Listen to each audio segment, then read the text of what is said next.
მე იმდენად გამაინტერესა ეს თემა, სოციალური ემოციური უნარები, რომ ავირჩიე სამაგისტრო ნაშრომის თემად და შევისწავლე მასწავლებლის როლი, მშობლების როლი და ასევე თანაკლასელების როლი ბავშვის სოციალური ემოციური უნარების განვითარებაში. სოციალური ემოციური ინტელექტი რა არის? ზოგადად რო განვიხილოთ.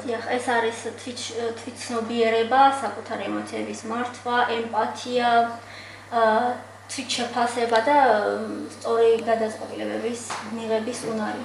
როგორც ახსენეთ, თვითცნობიერება და თვითრეგულაცია არისო და თუ შეგიძლია ეს მოკლედ რო განვიმარტოთ, რომ რაც ნიშნავს თვითრეგულაცია.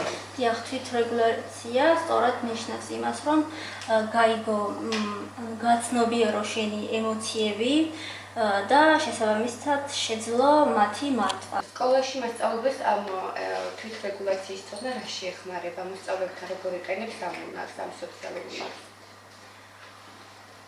თუ მასწავლებელს ექნება ეს უნარი განვითარებული, ბავშვები გრძნობენ ამას და კლასში შესაბამისად იქნება ეთილგანწყობილი და